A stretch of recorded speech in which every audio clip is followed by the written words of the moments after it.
She was banished from her town for having 15 children until a poor farmer surprised everyone. Have you ever heard of a woman who was cast out of her own town for having 15 children who never survived? Imagine the pain of that woman being judged, humiliated, and rejected by everyone as if she were a living curse. And the most impressive thing is that no one could ever imagine what was in store for her destiny. While you're at it, hit that subscribe button, because stories like this you'll only find on Windswept Tales. And I'll warn you now, what happens at the end will leave you completely in shock.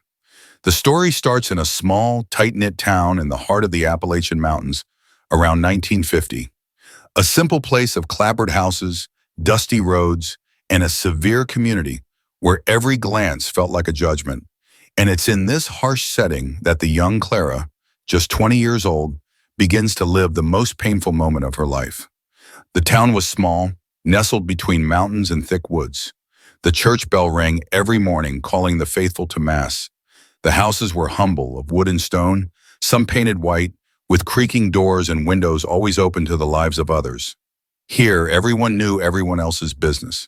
It was a time when secrets were not kept, and when someone strayed from the rules, the price was steep. The dirt roads filled with dust when the wind blew. And at the general store, which gathered once a week, the men talked loudly while the women whispered in the corners. It was a community that valued appearances, and where anyone different was viewed with eyes of disapproval. It was in this rigid environment that Clara grew up. A beautiful young woman with fair skin, long hair, and a sweet but already sorrowful gaze. At 20, she carried the weight of something no woman would ever want to bear. She had given birth to 15 children, one after another, but none of them survived past their first year of life. With each loss, instead of receiving comfort, she was met with contempt. The neighbors murmured, "Again, poor child, but that girl must have some kind of curse."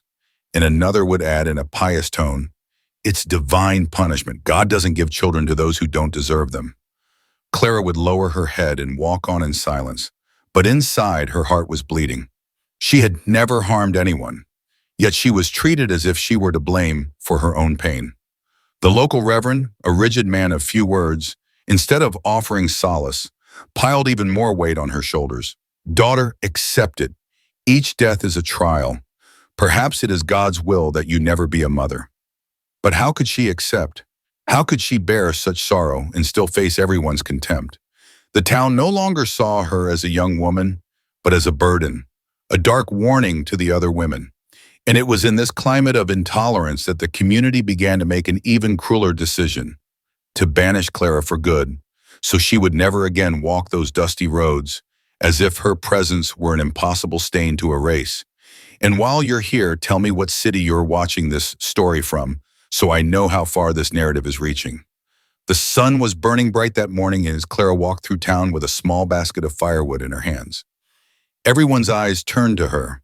Some pretended not to see, others pointed discreetly, but suddenly the whispers turned into shouts. "Enough! We don't want this misfortune here anymore," shouted one of the oldest men in the community, Old Man Ontero, respected by many. Clara stopped, startled, the basket almost falling from her hands. "I haven't done anything wrong," she said with a trembling voice, trying to defend herself. But the crowd was already overcome with resentment. The women, arms crossed, silently agreed, and some younger men laughed in mockery. "Every child born to that girl dies. It's bad luck for our town," yelled another woman. Clara felt her heart clench. The memories of each lost child came to her mind like daggers. The small, fragile body, the brief cry, the eternal silence. And now, in addition to the pain of loss, she faced cruel rejection. The reverend appeared at the church door and, instead of calming the crowd, reinforced the chorus. "Daughter, perhaps it's better you seek another place. This community can no longer bear so much misfortune. Go and take this burden with you." Clara's legs were trembling, but she had nowhere to go. Still, the shouts intensified. "Get out! The town doesn't want you anymore!" Without the strength to resist, she let the firewood basket fall to the ground and, with tears streaming down her face, walked slowly out of town. Each step felt like a farewell. Each gaze that followed her was like a knife to her soul. The sound of the whispers echoed in the background. But for Clara, there was no faith or welcome, only loneliness. Her simple, worn dress trailed in the dust of the road, and the hot wind seemed to whisper that her life until then had been nothing but pain. And so the young woman of just 20, who already carried the weight of 15 losses, was banished from the only community she had ever known. With no home, no family, no friends, all that was left for her was the uncertain road that opened before her feet. A quiet act of defiance. When Clara crossed the town line, it felt like the wind held its breath. I want you to imagine with me the main street as a corridor of cold eyes. The dust settled slowly, and the silence was not silence. It was a silent judgment. Even from a distance, the murmur continued, as if her presence still weighed on the clapboard walls. At the general store, conversations emerged like knives wrapped in cloth. That was the last straw. We already warned her, old man Antero said, adjusting his hat, not looking at anyone in particular, but wanting everyone to hear. Miss Retinia, with her always clean apron and her mouth always ready, added, 15 children, none of them took. That's a warning from God. From the back, the Reverend's grave voice cut through the air like a metal bell. Let us pray that temptation does not mislead us. Evil retreats when the community is united. United.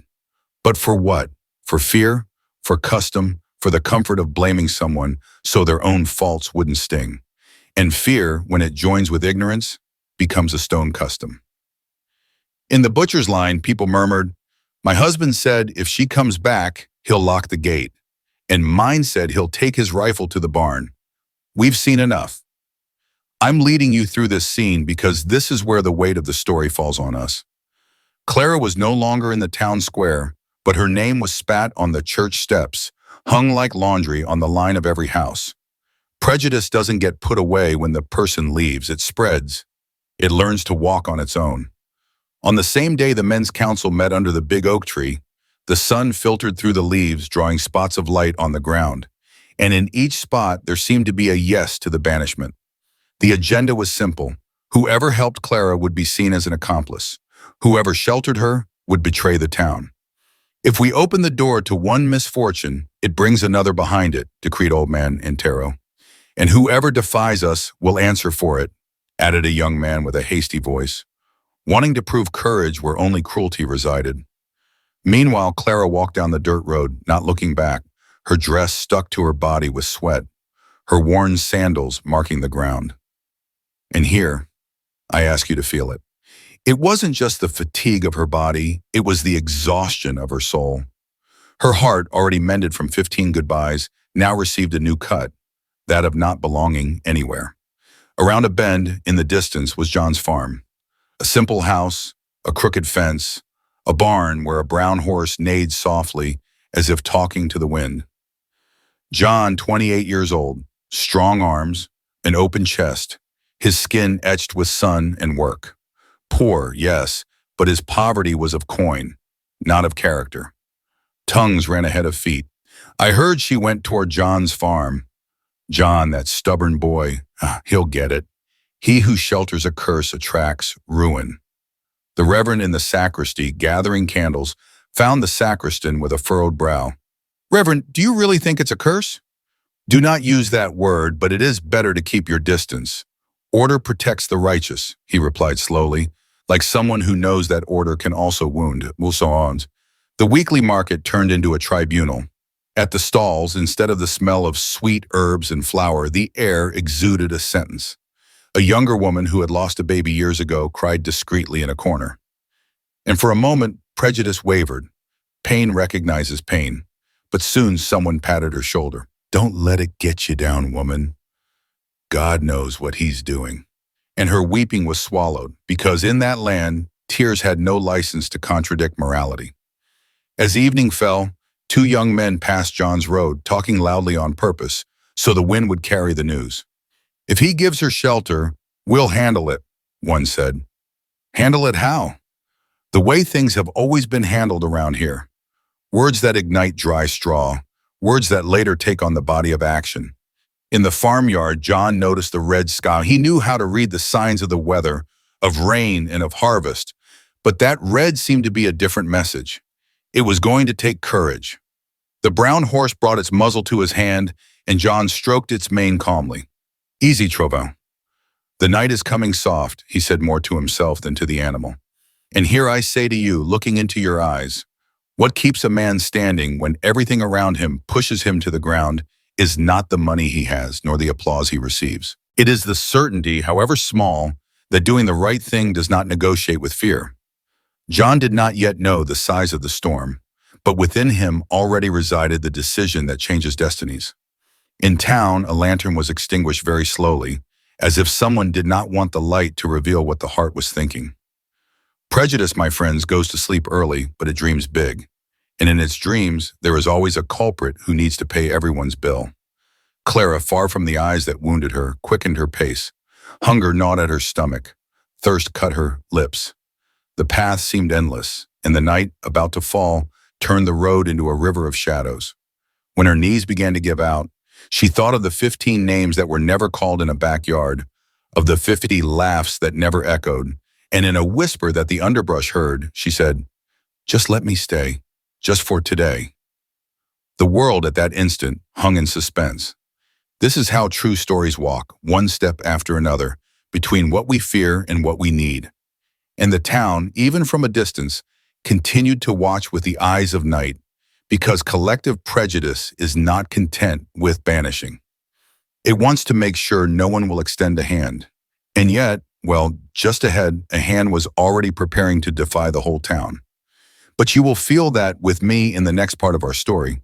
If this part gripped you and moved you, leave a like now. It really strengthens our work and helps me bring the continuation with even more intensity.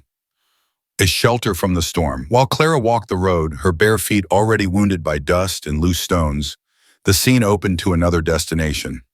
John's farm was a simple property with a few head of cattle, some corn and bean fields, a modest house of wood and stone, and a barn where the brown horse named Trovo was almost part of the family. John was 28 years old. He was a man with a strong body, broad shoulders, muscles sculpted by daily labor from sunup to sundown. His face, always sweaty and tanned, held a rough beauty marked by firm features. Despite the appearance of an unshakable man, he lived in silence and solitude. He had inherited those lands from his father, who had died young, and since then he had struggled to keep them afloat, even though everyone knew him as the poor farmer. In town, many commented, "John's a good worker, but he has no luck in life. A man of that size and strength, living alone without a wife or family, it's a waste." John didn't care. While others talked, he focused on cultivating the hard ground and taking care of Trovo, who was his greatest companion. Sometimes, sitting on his porch, he would spend hours looking at the horizon, as if waiting for something different to emerge from the dusty road. That afternoon, when Clara had been banished, John was working in the barn, fixing a broken fence when he heard Trovo neigh. The animal seemed restless, as if it sensed something coming from the road. John wiped the sweat from his forehead, rested the hammer on his shoulder, and commented in a low voice, "Easy, partner. What is the wind bringing today?" He was a man of few words, but he had a keen intuition. He wasn't one to believe in rumors, much less in curses. For him, what defined a person wasn't what people said, but the truth you saw in their eyes. And this, without him knowing it, would change everything in his life from then on. John had a reputation for being reserved, but those who knew him well knew he was fair and generous. He often gave free milk to poor families in town, lent his wagon to those who needed it, and never failed to help with harvest gatherings, even while being treated as the poor farmer. Solitude had not hardened his heart, it had only made him more observant. That night, when he finished his work, he sat at the simple kitchen table, ate a piece of hard bread with black coffee, and, while chewing slowly, listened to the silence of the house, a silence that would soon be broken in a way he could never have imagined. And as Clara stumbled down the road, weak, hungry, and aimless, destiny was leading her straight into the arms of that man who, like her, also carried the weight of oblivion and solitude. It was as if two pains, different and equally deep, were about to meet. The sky was already tinged with red when Clara, exhausted, followed the dirt road. Her body was heavy, hunger gnawed at her, and thirst parched her lips. Each step seemed slower, more dragged, until her legs gave out. She fell to her knees, the dust of the road sticking to her face, wet with tears. "My God, just give me a place. Just one place to rest," she murmured in a weak voice before collapsing sideways, almost unconscious. The sound of hooves echoed in the distance. Trovan, John's brown horse, came trotting steadily. John, sitting in the saddle, was returning from the farthest part of the farm, carrying a small load of firewood. When he saw that figure lying on the ground, he frowned, approached slowly, pulled the reins, and dismounted with a swift leap. "Ma'am, can you hear me?" he asked, kneeling beside her. Clara opened her eyes with difficulty, and her blurred vision left only the shadow of a strong man in front of her. She tried to speak, but no sound came out. John looked around. The road was deserted. Only the wind blew the dust. He held her carefully, supporting her head on his arm. "You need help. You can't stay here." Even debilitated, Clara still had the strength to stammer. "No, you shouldn't help me. They'll talk about you too." John raised his firm gaze like someone who already knew that. "Let them talk. I'd rather carry a person than carry the cowardice of doing nothing." He placed her gently on Troval's back, holding her firmly so she wouldn't fall. Clara, even almost unconscious, felt the warmth of his chest when she was supported against his shoulder, and for the first time in a long time, she didn't feel alone. Back at the farm, John took her inside his house, laid her on his simple wooden bed, covered her with a worn blanket, and went to the kitchen to prepare a bowl of thin corn stew with a piece of bread. When he returned, Clara was still trembling. He blew on the spoon and gently touched it to her lips. "Eat a little. This will give you strength." "Why are you doing this?" she asked, her voice weak but full of suspicion. "Because no one deserves to fall alone on the road." She closed her eyes and a tear ran down her face. There was pain, shame, and fear there, but also a new feeling. Hope. John sat on the edge of the bed, looking at that woman destroyed by life, and thought about how unfair the world was. He, accustomed to silence, was beginning to realize that perhaps that woman was the answer to the loneliness he had always carried. That night, while Clara slept exhausted, John leaned against the door and watched, reflecting in silence. Outside, the wind rattled the windows as if the whole town were whispering against him. But John did not back down. There was something about Clara that held him there, not out of pity, but out of recognition. He saw in her the same abandonment he felt in himself. Outside, Troval neighed softly, as if he too knew that this meeting had not been a work of chance. It was destiny, placing two wounded souls face to face, about to unite through pain, and who knows, through something even greater. And I ask you, if you were in John's place, would you have the courage to defy the entire town to extend a hand to someone like Clara? A quiet love, the tranquility of John's farm did not last long. As soon as the first rumors reached town, the community reacted as if they had received confirmation of their own suspicions. Clara, the banished woman, now lived under the same roof as the poor farmer. For many, this was not just a reason for gossip. It was a danger, a sign of defiance. At the town market, conversations flared up like dry kindling. "I knew that John was stubborn. He always wanted to defy the people," a woman said with her arms crossed while choosing beans. "He'll end up paying dearly. He who shelters a curse won't escape unscathed," a man with a thick voice completed, adjusting his hat. The rumors grew on every corner.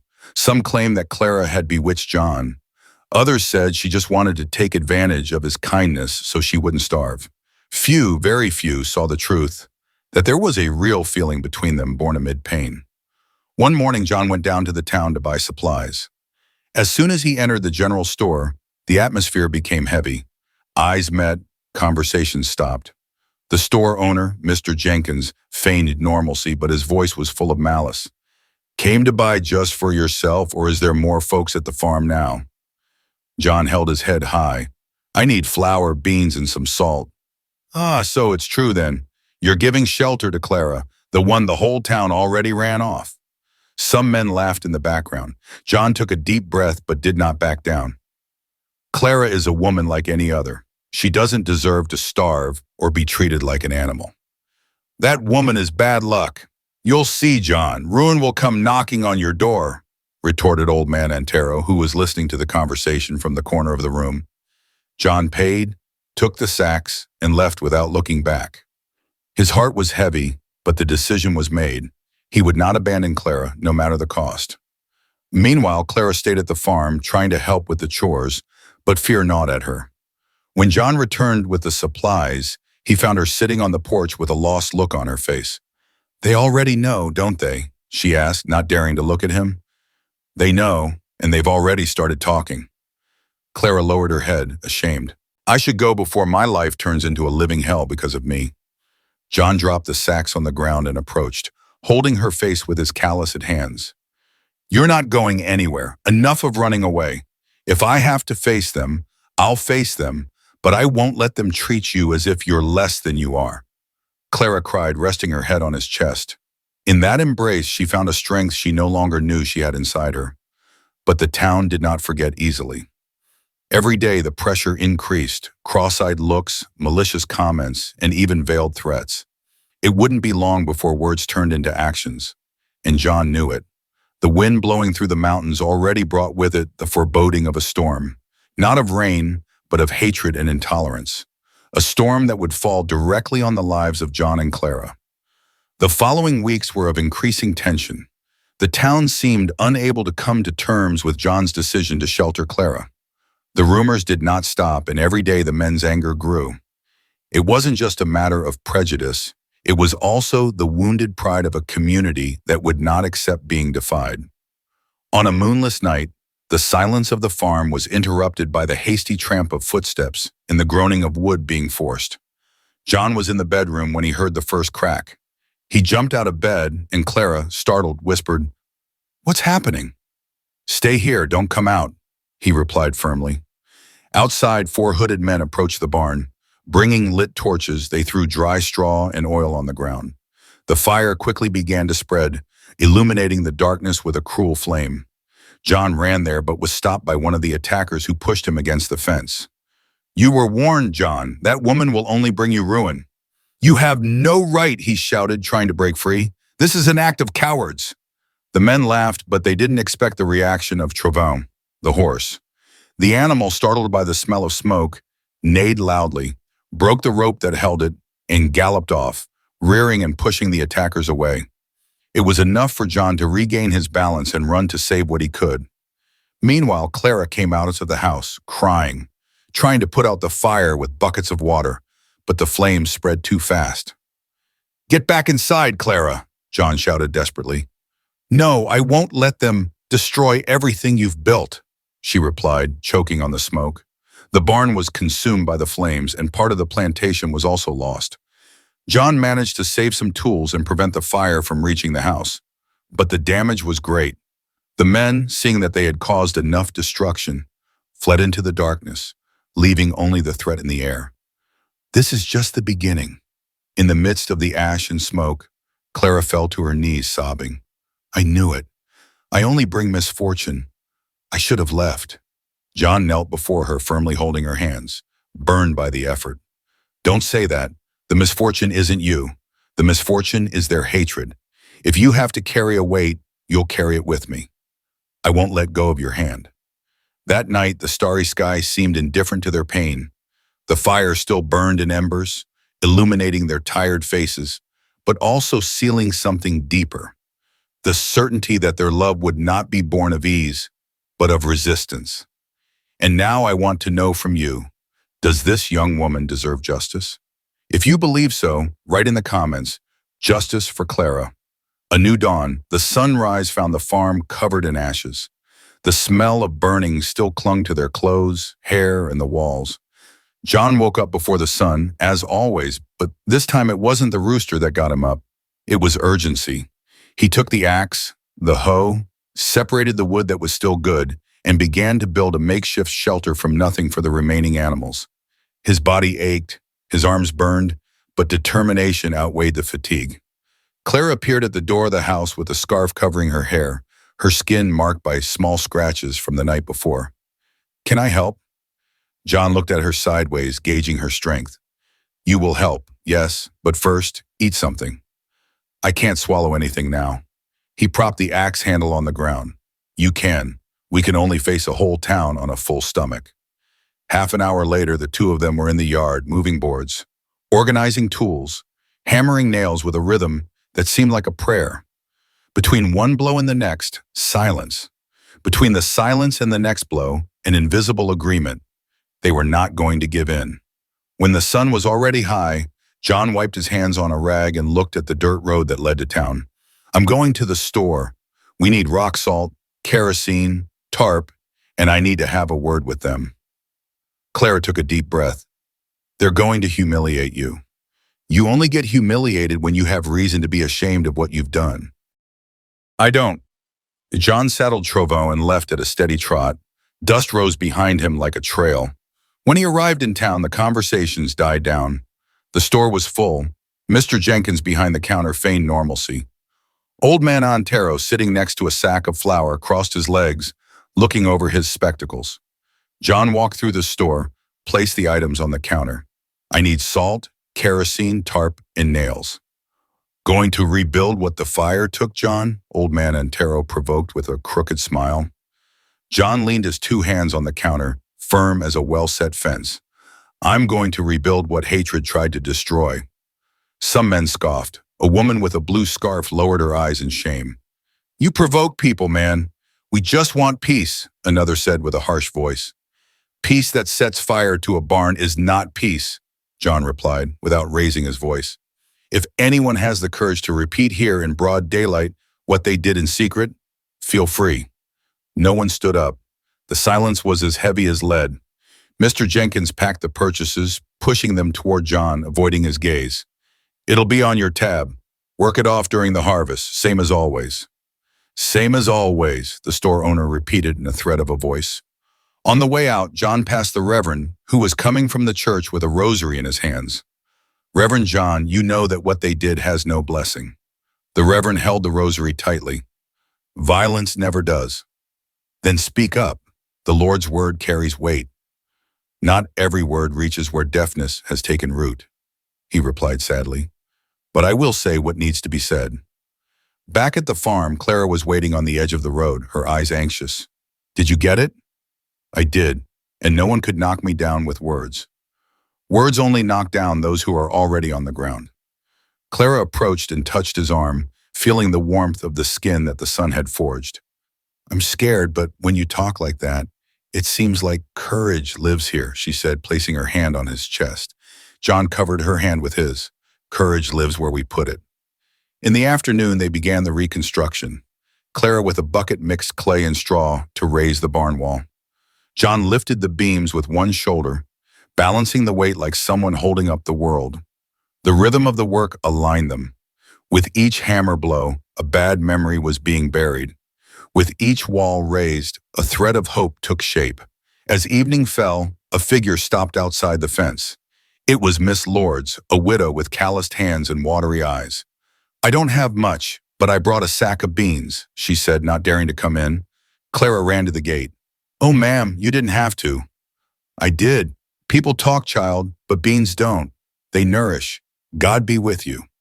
Clara wanted to hug her, but the woman took a step back, looking at the road, afraid of being seen. Still, she left the sack and hurried away, with a guilt that wasn't hers weighing on her shoulders. When night fell, John and Clara sat on the porch steps, their faces still dirty with clay, their hands aching from labor. Travail chewed hay, docile, as if he were watching over them. Tomorrow we'll put up the rest, John said. Tomorrow, Clara repeated with a faint smile. Suddenly a crack cut through the silence, not of fire but of a large branch giving way near the barn. The two of them jumped, their hearts locked by memories. John grabbed the lantern, lit it, and went over. It was just the weight of the old branch fallen on the ground. They looked at each other and laughed quietly, a short, surprised laugh that lasted long enough to push fear back into the darkness.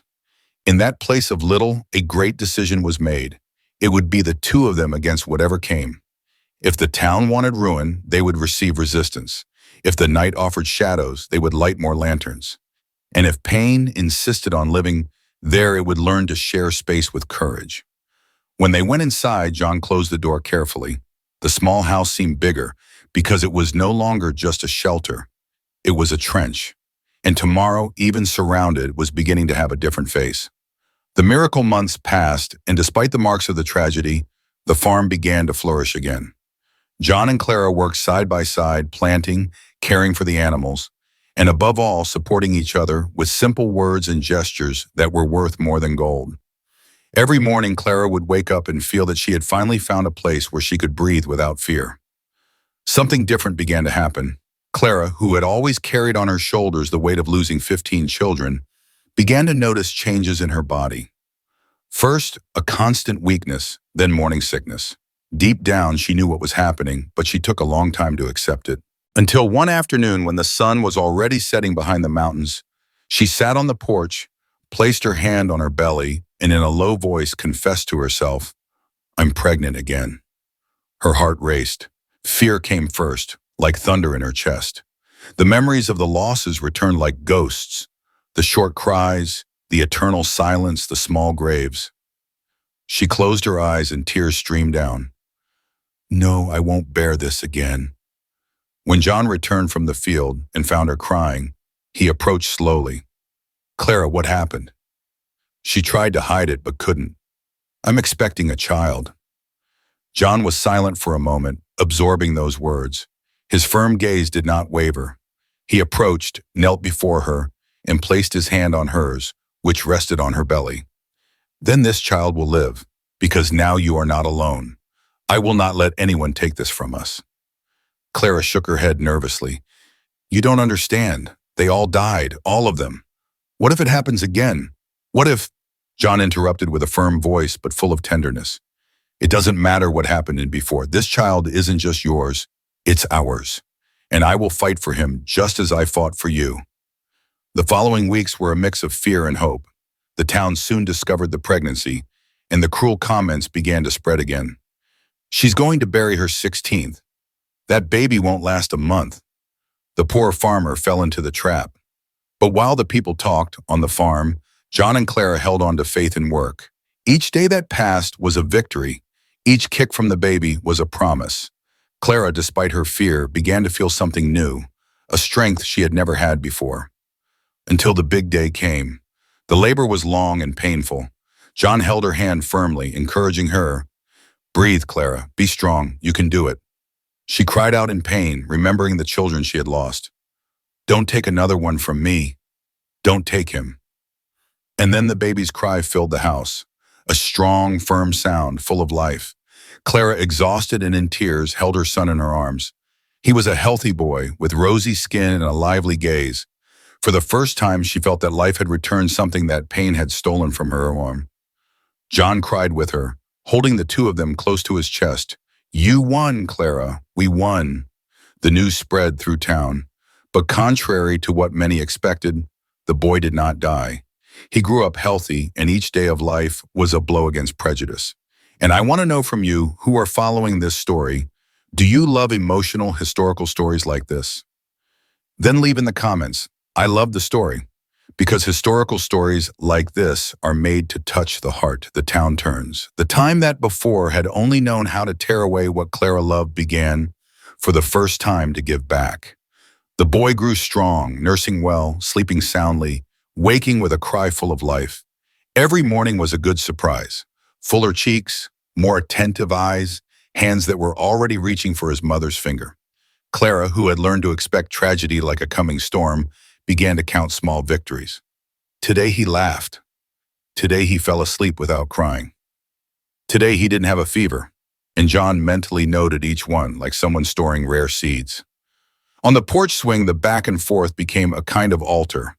Clara would rock him slowly, her forehead resting on her son's, her heart beating in the new rhythm of hope.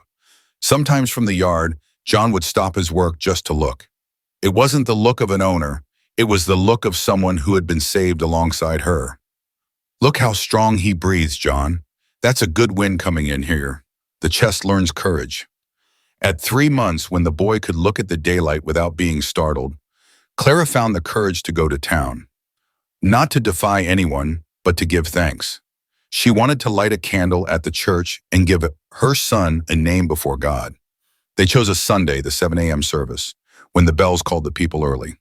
Clara dressed the boy in his cleanest clothes, put a simple scarf on her head, and took a deep breath in front of the cracked mirror. "It's going to be all right," John said, adjusting his pressed shirt. "No matter what.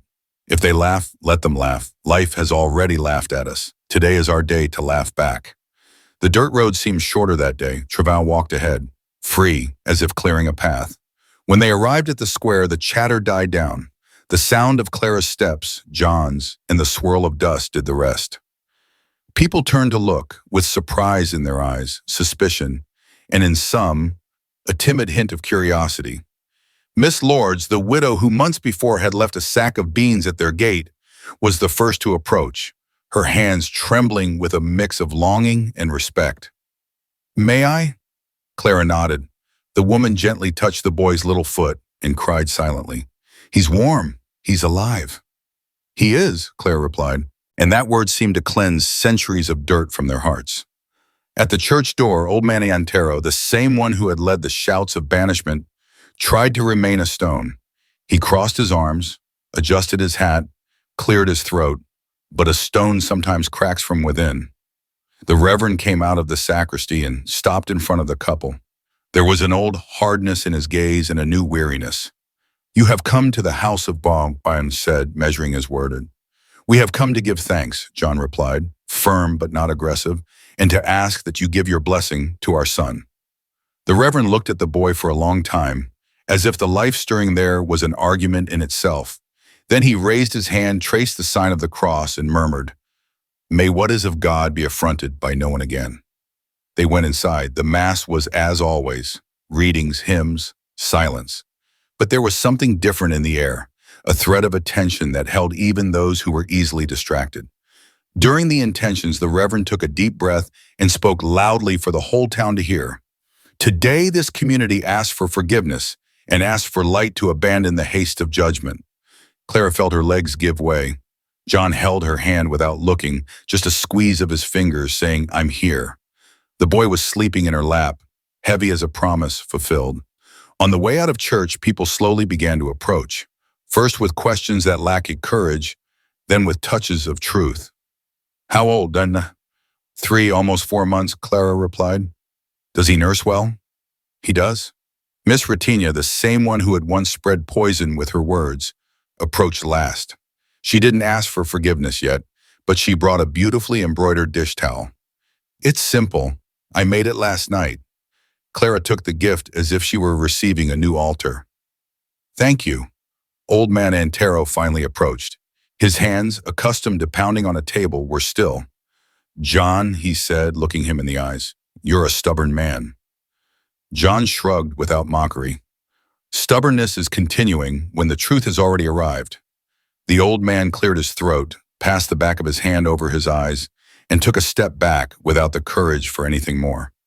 That morning, the square that had served as a tribunal became a neighborly porch. There was no applause, no celebration.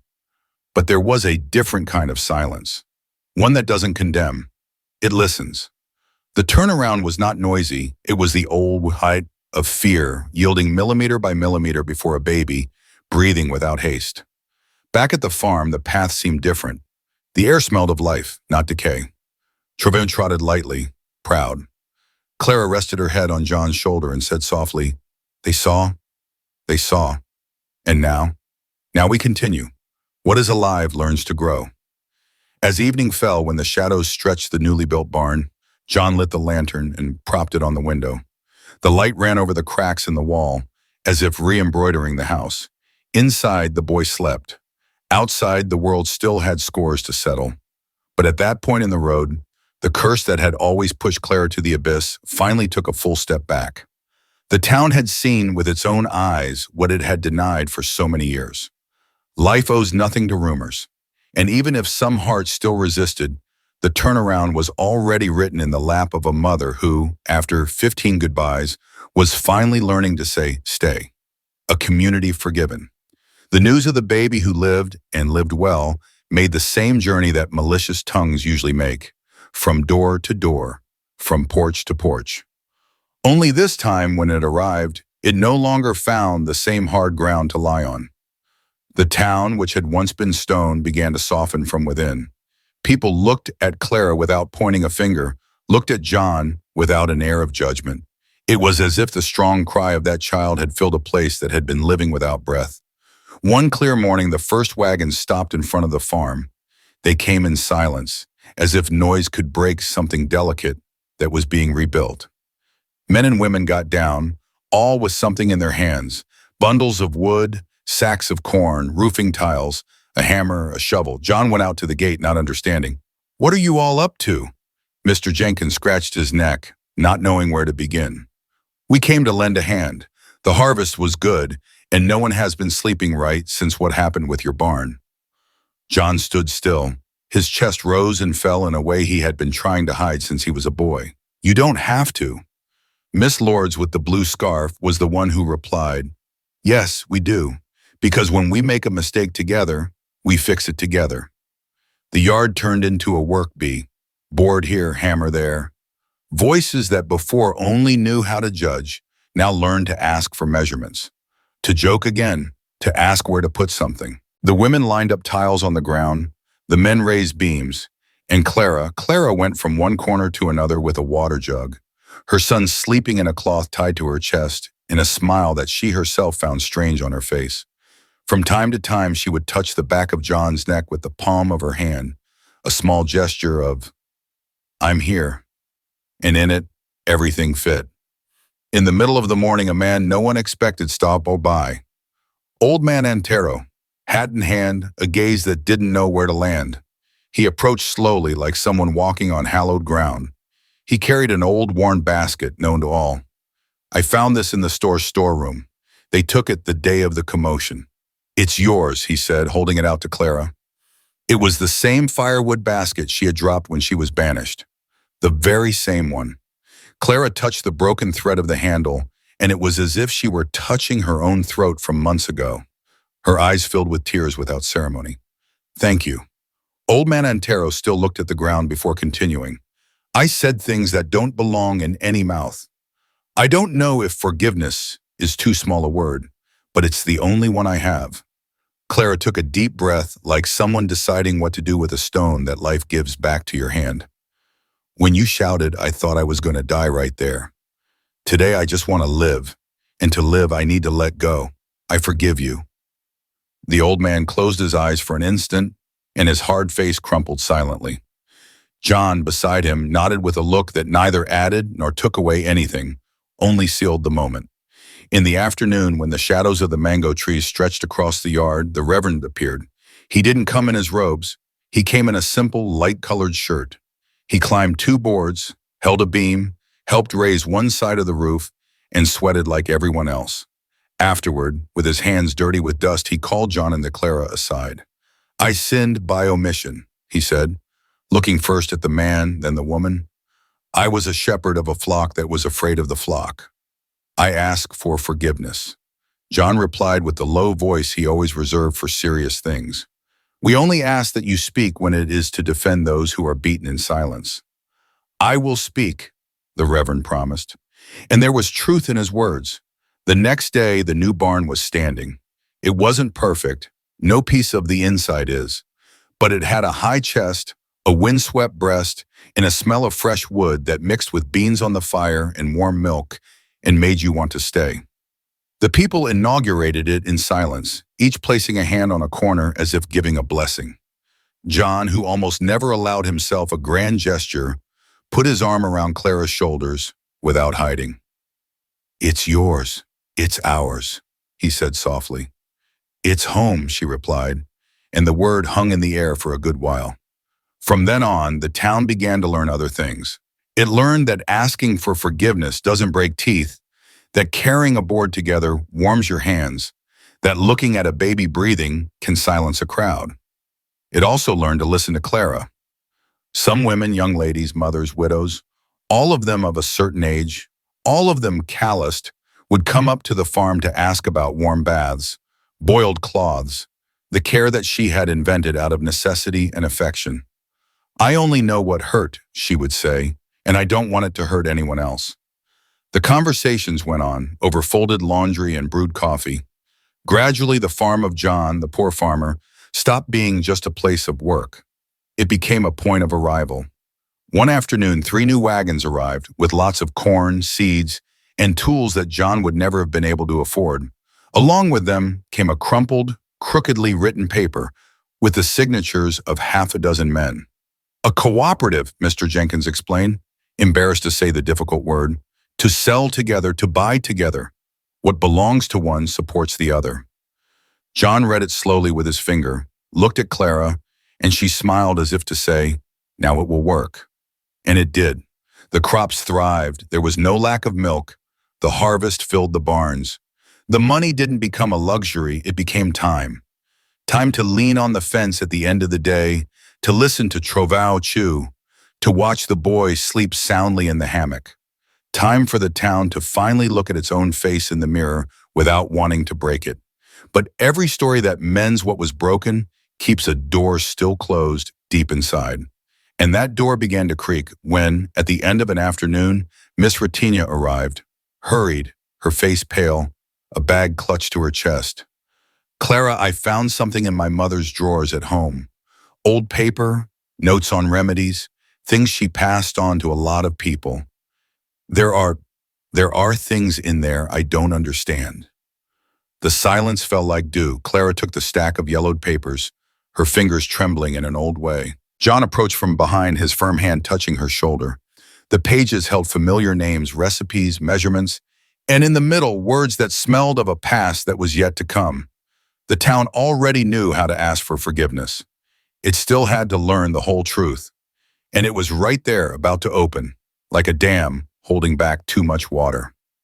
The final truth, when Clara finished reading the yellowed pages, silence filled the farm kitchen. The papers held old notes from a healer in town, Miss Retinia's mother. There were recipes for teas, syrups, and dangerous mixtures given to several women in the community. In the middle of them, a cruel detail: wrong doses, strong substances, used as if they were harmless. Clara looked at John, her eyes teary. John, it wasn't me, my children.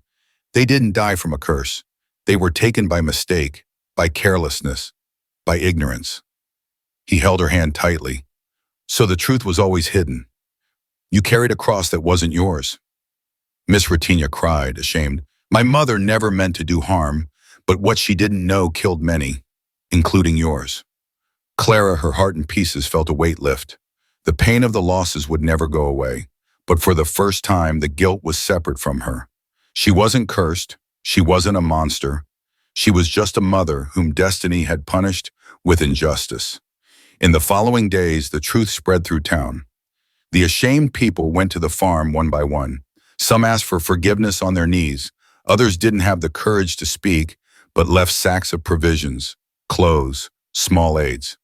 The Reverend, in a solemn mass, declared, God's justice does not curse the innocent. And today we learn that a human judgment can wound more than death itself.